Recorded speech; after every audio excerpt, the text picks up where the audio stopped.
Vamos continuar a leitura do livro Pecados Intocáveis, capítulo 17, parte 2, Mania de Julgar. O que escrevi até agora não significa que não devemos nunca julgar as práticas e as crenças dos outros. Se o estilo de vida ou o comportamento de alguém é claramente oposto à Bíblia, então temos o direito de afirmar que o outro está pecando.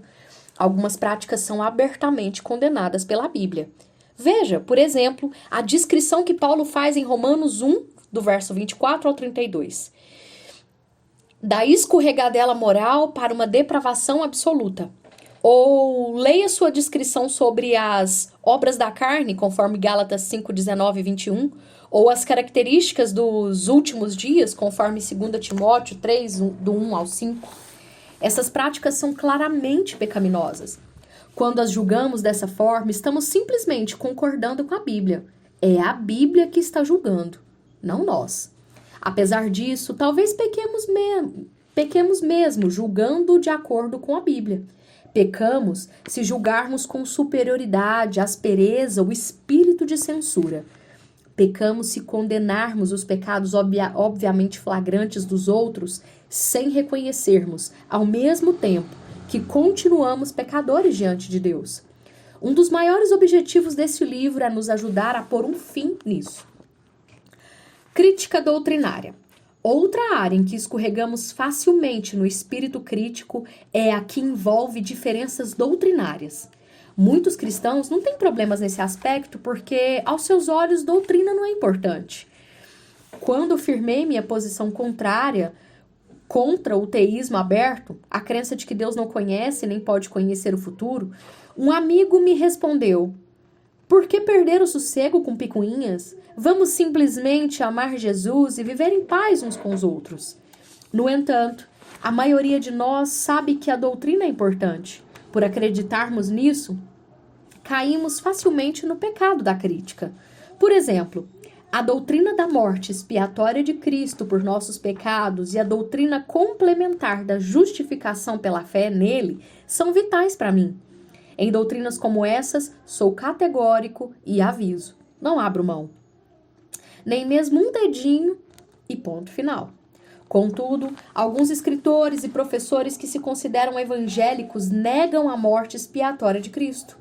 Para eles, Jesus não morreu em nosso lugar como pagamento de nossos pecados. Ele aceitou a cruz simplesmente como um exemplo para seguirmos diante do sofrimento.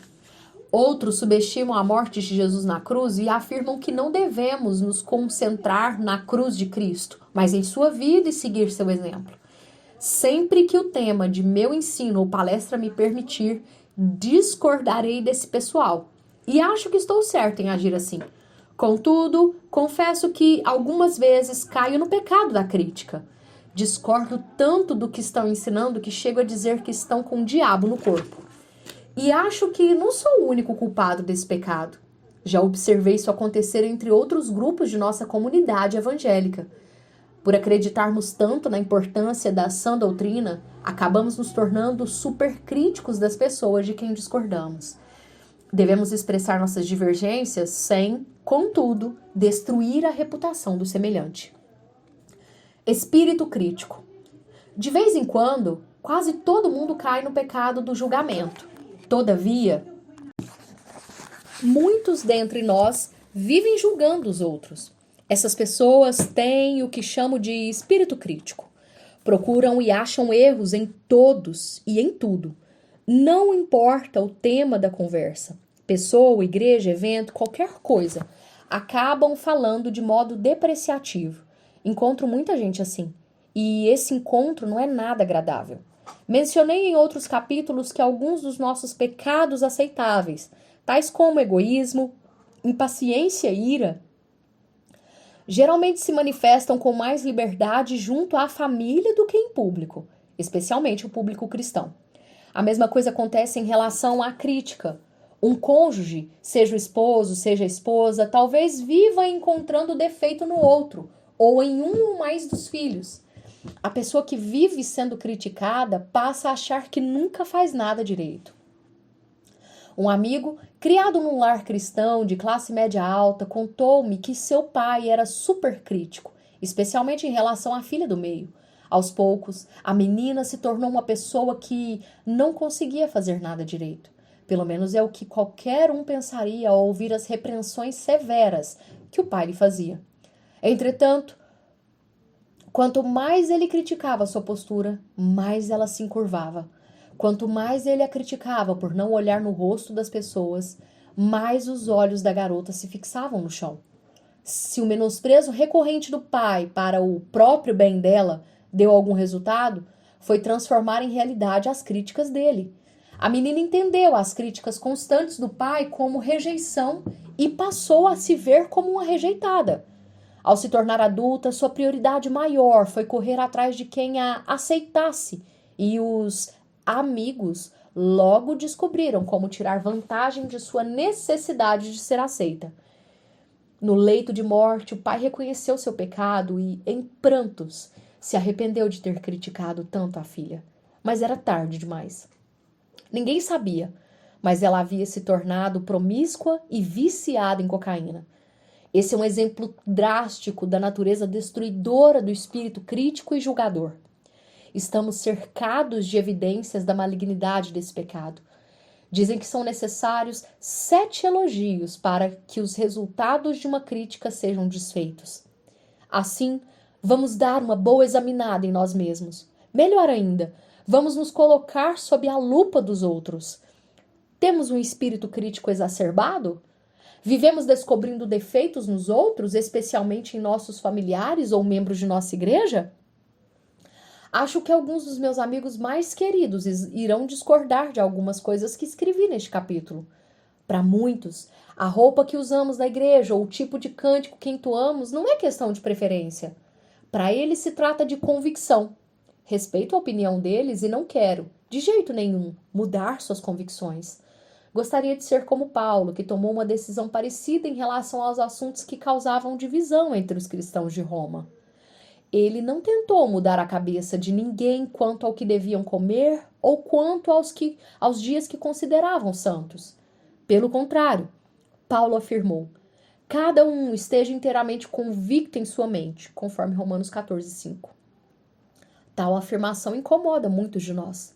Não gostamos de ambiguidades em questões de práticas bíblicas.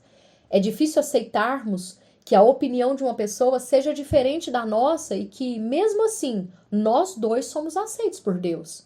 Mas é isso que Paulo afirma em Romanos 14.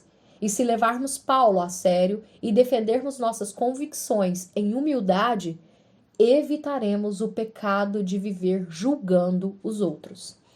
E assim nós concluímos a segunda parte e também o capítulo 17. Bem, queridas, são muitas coisas para examinar e para pensar até aqui, não é verdade? A sensação que eu tenho ao ler um pequeno trecho desse livro, e lembrando que dentro desse pequeno trecho do livro ele coloca um fragmento da palavra de Deus, no sentido de um versículo, e fala tantas coisas que são muitas vezes reveladoras sobre o meu coração e talvez seja sobre o seu também, enfim, que é como se eu estivesse diante de um banquete e eu não conseguisse comer tudo de uma vez só, então é necessário, demora nesse banquete, é necessário pensar sobre mastigar, ruminar, pedir ao Espírito Santo de Deus que olhe se essas características, se nós não temos sido críticos demasiadamente, se nós não temos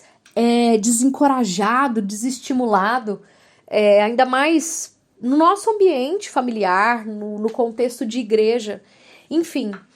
Eu oro para que o Senhor nos ajude, para que Ele, através do Espírito Santo, sonde o nosso coração e veja se há em nós algum caminho mau e guie-nos pelo caminho eterno e para a glória dEle.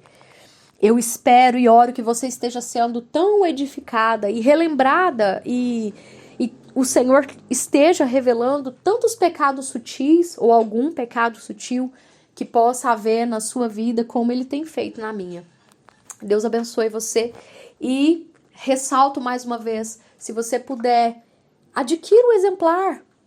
Vai lá na Amazon, tem o link, tem esse livro num valor muito em conta, na verdade. Um abraço e que Deus abençoe você.